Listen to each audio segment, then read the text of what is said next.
Welcome to Mr. News Art Class. It's wonderful to see your smiling faces.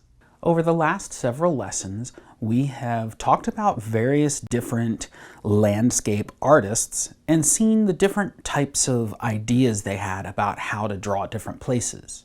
The artist we're talking about today, Winslow Homer, combined all of the thoughts that we have talked about in this series in different ways and in different pieces of art. He used geometric and organic shapes. He used layers of overlapping. He made things get smaller as they got farther away from the viewer. He created impressions of light and color and shadow, and so much more. Today, we're going to use Winslow Homer's native huts at Nassau as our reference as we draw little beachside cabins. Let's get started. I'll be using watercolor paints today, but you don't necessarily have to. You could use crayons, colored pencils, markers, whatever you want. It really doesn't matter. But see, here's the thing. I'm just going to be jumping right in with my colors today. I am not going to be drawing outlines first and then coloring them in like normal. Instead, I'm just going to fill in forms directly with color. I'm going to start with a brown, and I want it to be a very wet brown, and I'm going to sort of start with a line across the middle, but not like all the way across the middle. This is the rooftop of the little hut thingy. I want to make it a light brown, and the way I do that with watercolors is I get my brush really wet, and then I don't spend a lot of time stirring the paint. All right, if you stir the paint more, it'll be darker. Anyway, I'm just starting with a sort of lightish brown, and it's okay for it to have patches in here that are lighter and darker. That's going to help when we sort of add texture later. Right now we're just trying to get the basic form of it. And it's like a trapezoid, right? And the bottom of that trapezoid is sort of right in the middle, but off to the, vertically it's right in the middle, but it's off to one side a little bit. And then the top goes about halfway up to the top of the page. It doesn't go all the way to the top. Leave plenty of space for the sky. And next, I'm going to block in the main greenery areas on both sides. So I'm going to grab some green, and there's like a horizon-ish kind of area, pretty much level with the bottom of the roof. And the green goes behind the hut itself and sort of forms the edge. The hut is a white, it's got white walls. So I don't need to use a white paint to paint those white walls. I just need to leave them white and paint the green up next to it. And that goes on both sides of the hut, on the left and on the right. So I'm going to get some more of that green over here on this side. And I want to make sure that it kind of lines up across here. And again, I'm just kind of blocking in base colors for now. I'll come back and add texture to that and make it look all like a bunch of plants later. But I do also want to see that some of these plants are going to come up above the horizon, tall plants like tall trees and bushes. And like there's one that kind of comes up from behind the roof. So, and it's kind of got these weird tendrils, leafy bits coming off, and then there's more plants coming up kind of above that horizon here. There's one big kind of tall tree that's just to the left of the roof, and it's got a bunch of palm fronds that come out in lots of different directions. Not trying to get it perfect, just trying to get the basic idea. And then there's some more bushy shapes that kind of come up on the left over here. And again, this is just basic placements for now. I can come back and add texture details later. Now, all the way across the bottom, underneath the greenery and underneath the hut, is sand. I'm not going to worry. There, in the original picture, there's like a log or something in the middle. I'm not going to worry about that. I'm just going to try to get this basic sandy area down here, but my colors, I don't really have a sandy color. So what I'm going to do is make a light brown across the whole thing and then go over it with yellow or orange, and that's going to help make it look sandy. So I want a really wet brush and just a little bit of brown, and I'm going to spread that brown out. And right now it looks way too dark to be sand. I just want to make sure I'm always keeping my brush really wet while I do this. But, whoops, I forgot to get brown. I just used a wet brush with no brown. Anyway, I'm not worried about it being perfectly smooth and even. There's dark patches and light patches, and that's fine. That's actually good. It's, like I said before, it's going to help us when we deal with textural elements later. Anyway, I'm starting off with a very faint brown here, and then I'm going to go over it with a yellow or an orange or both when I'm done. And like, I don't want to mix the brown and the yellow here in my tray. I want to mix it here on my paper. So now that I've painted the whole sandy area brown, I can come back and grab some yellow and blend it into that.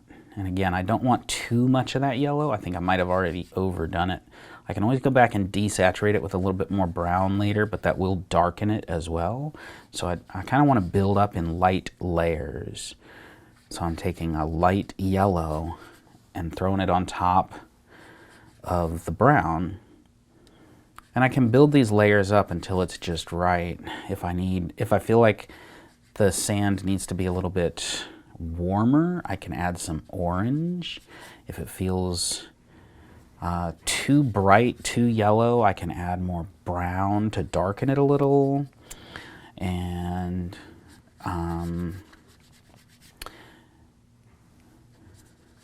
I could even, for shadows, add purple to it if I wanted for shadows, but that's a story for another day. Next would be the sky. Now up in the sky there are a bunch of clouds, so we don't want to make the whole sky blue. We want to kind of leave parts of it white. So I'm just kind of cleaning my brush off, and then I'm going to grab a little bit of blue. Again, I want to start light and work my way up in layers. So I'm going to kind of fill in the sky with blues, but make sure that I'm leaving some white fluffy areas for clouds. And again, like I've been saying the whole time, if there are areas and patches that are darker and other patches that are lighter, that's a good thing, because we're getting that texture of the clouds. And some of the clouds that are really, really thin, wispy clouds are not going to look white. They're just going to kind of make the sky a little bit paler. And then some of the clouds that are really thick are going to look more white. So I want some areas where it's like really faint blue, and some areas where it's really darker blue, and let them be kind of fluffy around each other. And I want to get right up into the gaps between these fronds of these leaves, but I don't necessarily want to overdo that. I can always come back and kind of darken up those tree branches later. So it's not the end. It's not the end of the world. It's not too terrible if I completely cover the tree up. I can come back later and add some darker green and some brown to it. But right now I'm just kind of trying to make sure that the sky feels, soft and cloudy. And I'm kind of moving my brush in little circles as I go most of the time to give that kind of fluffy, cloudy texture. And every time my brush gets dry, I go back to the water. You don't want to be using a dry brush. You just tear up your paper if you start going at it with a dry brush. All right, so this is the basic structure of our picture, and now it's time to start adding detail, like the door, the window, some little tree sapling things that are in front of the cabin, any kind of details that might be on the sand, little individual leafy, bushy tree type of things in the greenery areas, maybe add some birds flying in the sky. You can kind of go at it however you want from here. I think what I'm going to add next is, if you look at the original painting by Winslow Homer, there are a couple of little sapling trees that are kind of here in front. They just got some little indications of green leaves, and I'm trying to faintly put on some sticky branches. Stickish branches. And I'm trying not to overdo that, but I might have already overdone it. And then the doorway, it's pretty dark inside that doorway, and it's just kind of a rectangle. I'm not going to worry about any details of what's inside the door. I'm just going to kind of mix up some of my black there. And it's okay to work in layers. If it's not dark enough at first, you can just go back with less water and just stir the paint even more and come back on top of it to darken it up. And it doesn't have to be a solid color, you know. Again, if it's got some texture to it, that's not the end of the world. It's a good thing. Then also, if we look at the, you know, the sides of the building, there's like, you know, little lines. I'll go ahead and kind of put in some of those. There's a window over here that I'll figure out later. But there's like some lines for like the siding of the hut, where there's like, you know, different boards.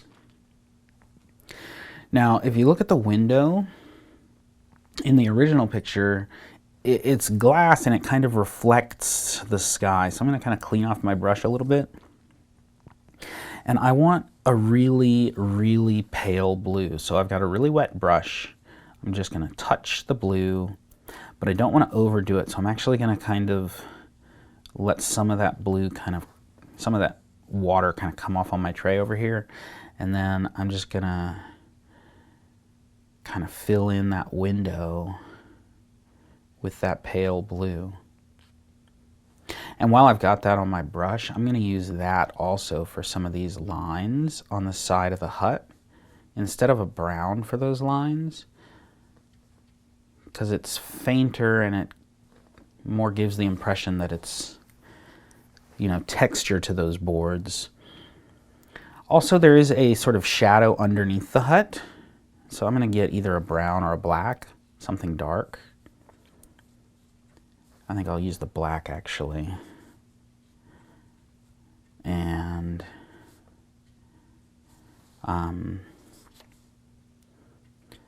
because it's like a slightly raised hut, there's this sort of black crawlway underneath it. And it's just starting to come along nicely. For the roof, we want to add some texture to it, and so what I'm going to do is, I didn't put my brush in the water. I just went straight to the color here to get it. That'll make it a darker color if I'm using less water. And then I'm just going to make like some strokes on the thatched roof. And I don't have to necessarily do this all the way across, but I want to get the idea that this is a textured thatched roof. And the more I look at that door, the more I think it needs to be even darker. So I'm going to come into this black paint with just barely any water on my brush at all and try to just pick up some of that thick black goopiness. Watercolor paints are hard to get really, really dark. The only way to do it is to use very, very little water and really stir up the paint into kind of a thick goop. But that works decently well. I think I'll leave it at that. Now for the greenery areas, the foliage, the leafy, grassy, all of that stuff. In these areas, we need to, again, add more texture. Like we don't want it to just be a big green mass of nothingness. We want it to look like there's individual blades of grass and individual leaves and individual trees. And so I think what I'll do is I'll start with this big, huge tree. I'll grab some of this green, and again, I'm gonna wanna darken some of these greens. So I'm gonna kinda wipe off some of the water and then just stir that green up into a goop. And I might even go back and add browns to it instead of greens, just to darken things even more. Now again, I don't want the whole tree to be dark. I want to keep some of the light greens that I already have, but I want to add in some of these strokes of darker green that give it some texture. And I'm going to pull the trunk of that tree down below the horizon, kind of like that. And I'm also going to use some of this darker green back here in this tree that's behind the rooftop, and use some of this darker green to make for some little like splotchy looking leaves. I'm just kind of like dabbing my brush onto, and you see how it's kind of making the indication that there's a lot of tiny little leaves going on instead of long fronds. And again, to make these darker textural elements, I'm using very, very little water, just a tiny touch of water on the tip of my brush. Not even enough to make a puddle in the color there. Now there's also like shadows on the ground underneath some of these tree kind of shapes, and then there's little, you know, wiggly patches, and there's no, I'm not being precise in any way. I'm not trying to draw individual one leaf at a time kind of things. I'm just kind of getting the idea that there are plants that are following some kind of a textural pattern and making little marks, little strokes, and just making sure that it's not all one solid color of green. Again, I could go in here with some browns if I want things to be even darker. Like maybe over here on this side, there's much browner, darker tree trunky type shapes. And I can go over that with some green and just have fun layering these colors in on top of each other to make some texture.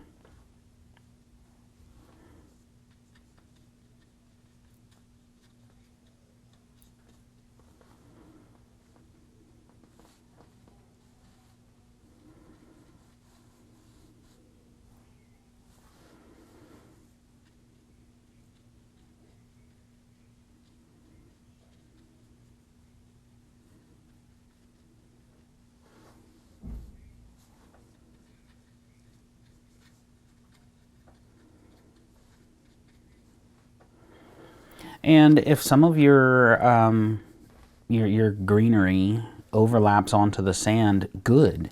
We don't want it to be like a solid straight line between the two areas. We want there to be a nice like flow from one to the next. And same with the horizon here. It doesn't need to be completely smoothly straight. We want to have some variety on that, because there's different kinds of plants that are going to be different heights and different, you know, bushiness things going on. And I could even like come down here and purposefully have some little grassy patches coming out of the sand if I wanted. And at this point, I'm kind of making things up as I go. I'm not even really looking at the original painting anymore, the original from Winslow Homer's picture. I'm not even really looking at that anymore. I'm just kind of thinking, where do I need to darken things up with tree trunks or whatnot? Where do I need to add some branches into some of these trees or bushes or plants? And again, remember, I'm not seeing every last little detail. I'm just getting enough little textural elements to make it feel natural and make it feel really outdoorsy and organic.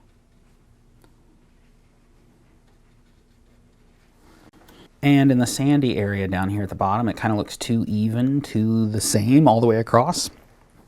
So what I'm going to do is just lightly patch in some more brown to make a little shadow on the bottom corner here. And this will just, you know, in the original painting by Winslow Homer, there is a big shadow of a tree. It's like a palm tree casting a shadow down here on this corner. And so what I'm doing is just kind of patching in some fluffy dark browns. And I'm building it up layer by layer. I'm not trying to get it all done in 1 second. But that just helps to give some variety again. We don't want it all to be exactly the same sandy. And if I want, I could use some really lighter browns to just kind of make some more fluffy texture along this whole area. Just make it look bumpy and rough and like there's wet sand here. And if I wanted, I could go back into the sky and darken up some patches of the sky as well by adding in some blue. And the reason you might do that is because darkening up the blue sky areas will give more contrast against the brighter clouds.